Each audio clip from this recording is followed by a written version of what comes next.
Greetings. You are looking at the cover of a brand new book, The Open Schools Era 1976 to 1986 by Marist brother Jude Peterser with the collaboration of Mrs. Robin Picus.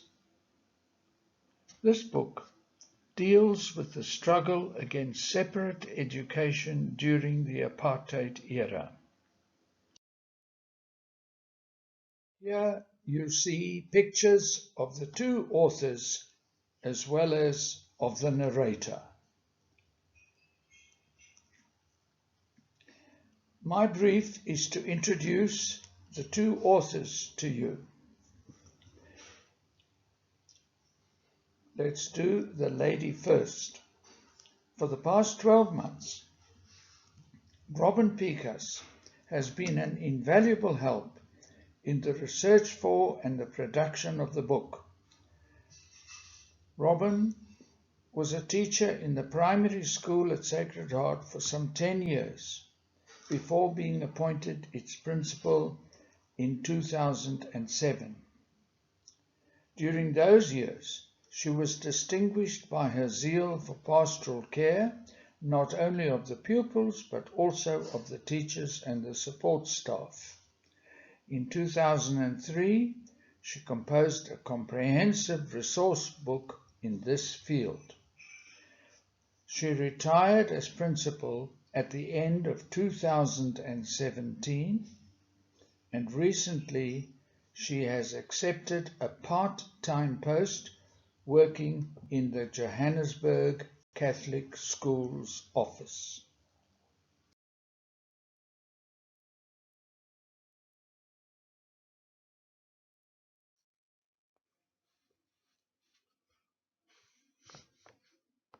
My association with Brother Jude goes back many years, in fact to 1950, when we found ourselves in the same Standard 3 class, or Grade 5, at St. Joseph's College, Rondebosch, Cape Town.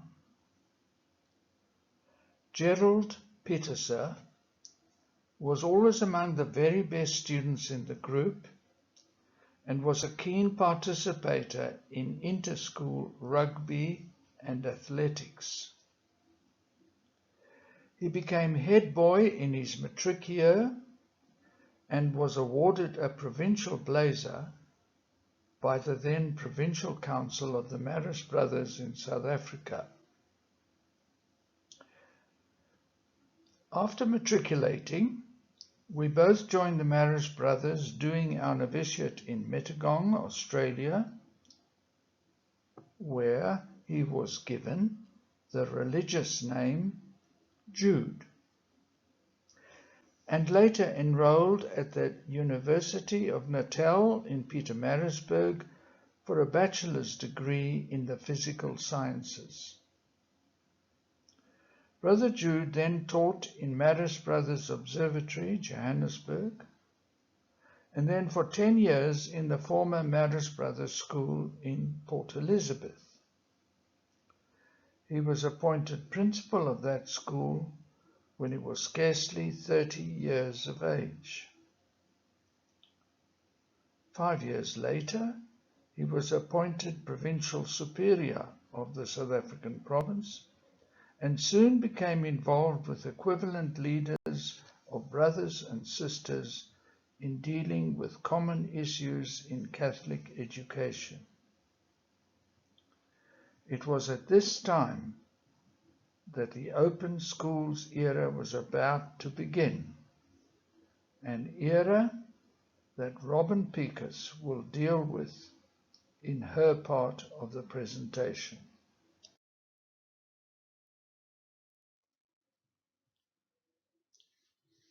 After 9 years as provincial superior, during which he was a leader in getting the state to accept open schools, Brother Jude was approached by the Southern African Catholic Bishops' Conference, SACBC, to set up the Catholic Institute of Education, CIE, a body which would prove to be an invaluable support for Catholic schools in maintaining a gospel-centered ethos and in providing source material for religious education. At the time, there were over 400 such schools, most of them small rural schools falling into the legal category of public schools on private property. Less than 3 years into his role as director of the CIE, the Bishops' Conference asked him to take on the role of Secretary General. By that time, 1988, apartheid was in its last years and violence was endemic in not a few parts of the country, both urban and rural.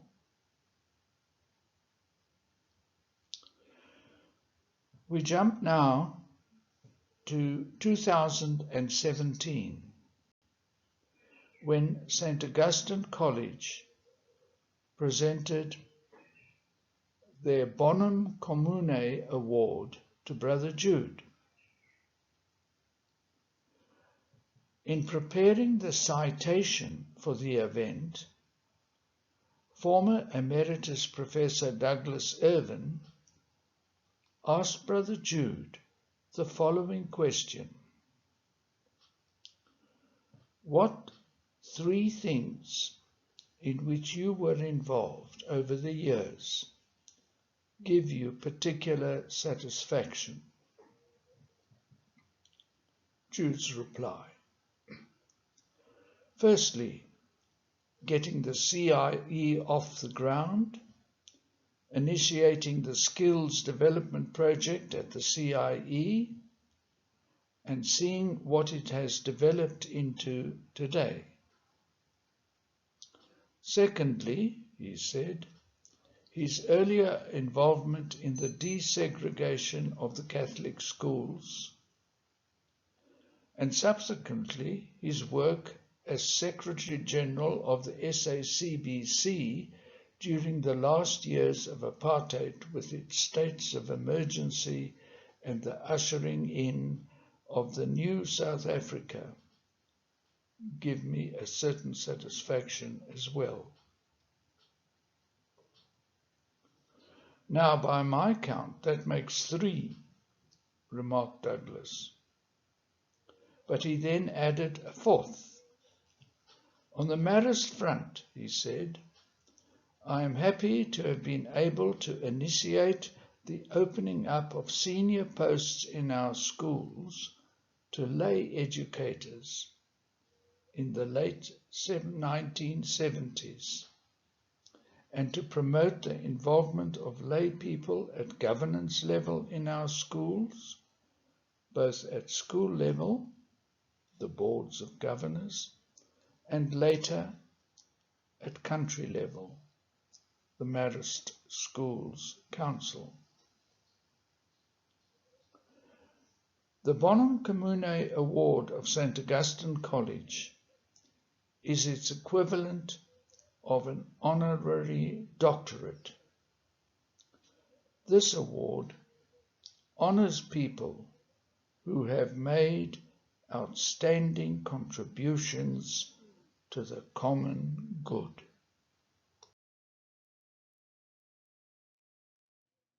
Now that you have heard about the 2 authors, let me give a brief outline of the book itself.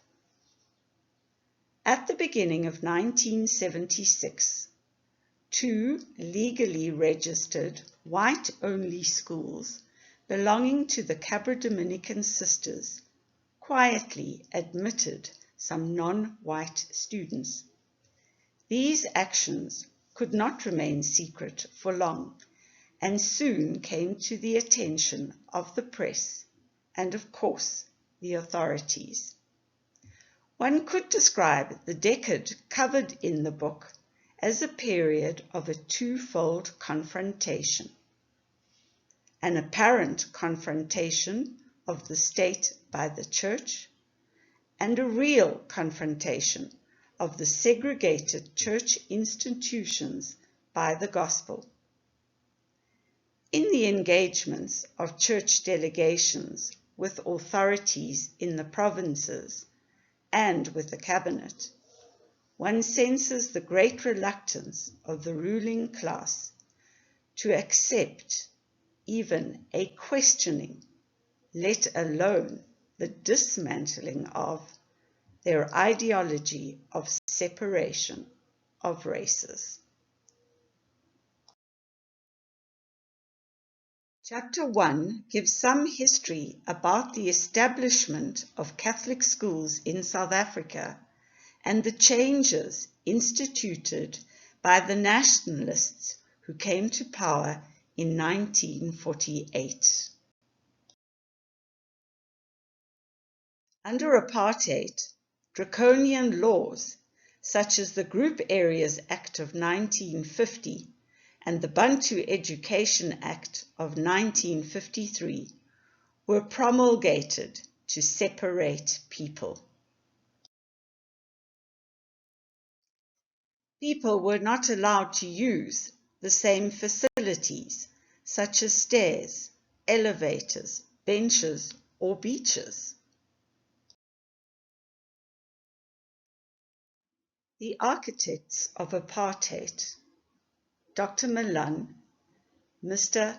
Havinga, and Dr. Verwoerd, restructured South African society along two parallel lines, one for whites and the other for people of color.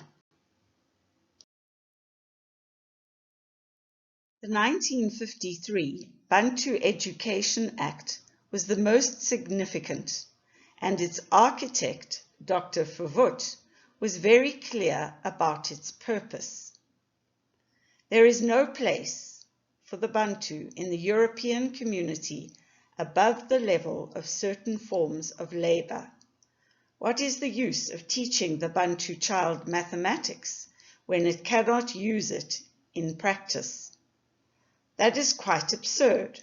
Education must train people in accordance with their opportunities in life, according to the sphere in which they live. This extract shows Dr. Verwoerd's attitude to Catholic education, which is seen to have showed black people the green pastures of European society in which they were not allowed to graze. This extract shows Dr. Verwoerd's belief that black people could only be hewers of wood and drawers of water. As the apartheid state promulgated more unjust laws, opposition to the system gained momentum in the form of protests. Chapter 2 outlines the Church's response to the unfolding events and the 1957 statement by the Bishop declares apartheid an evil.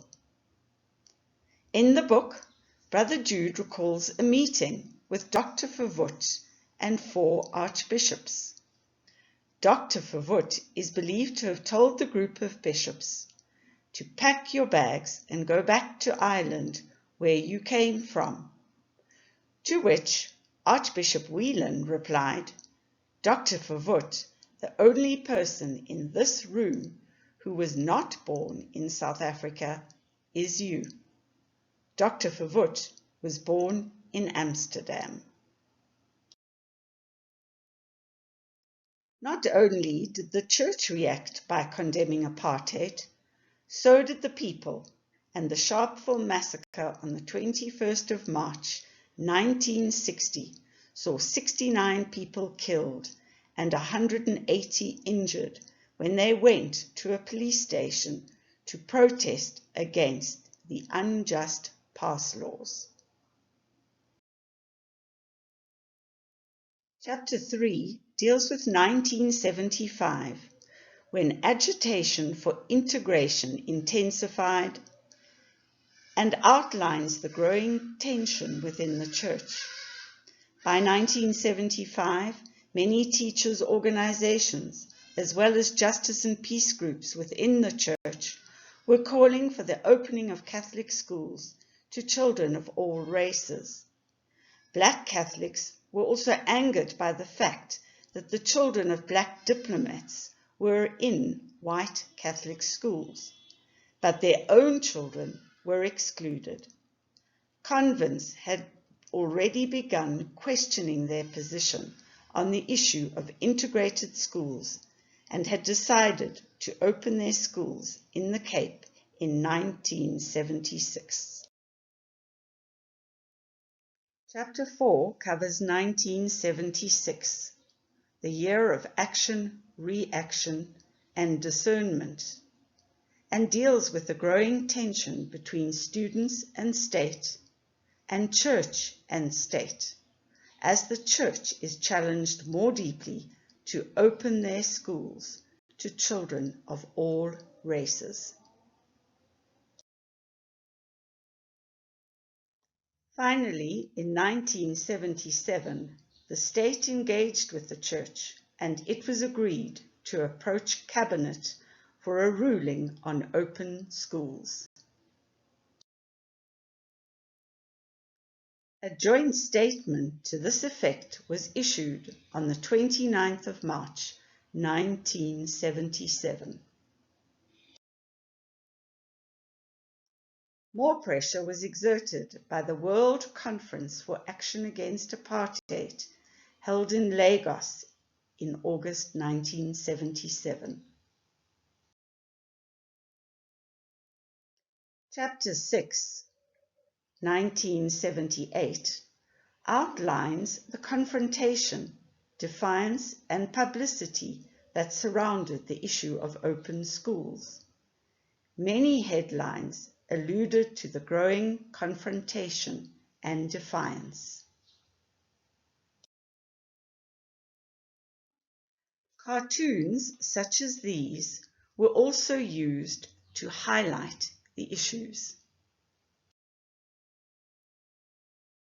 Sabrad van Niekerk, the administrator in the Transvaal, would not budge on the issue of open schools and became the focus of many a cartoon. Chapter 7 deals with the year 1979 and throws more light on the looming conflict and the reaction from opposition parties and the press. The Bantu Education Act was modified on the 29th of June 1979 and made provision for open private schools. This act still required schools to get permission for each non-white enrollment. Chapter 8 deals briefly with the tumultuous 1980s, as well as the final recognition on the 24th of September 1986 of the law that provided for the registration of, the control over, and the making of financial grants to private schools. Now that you've been introduced to the authors and to the book itself, you're invited to purchase a copy. Simply send an email to the address below.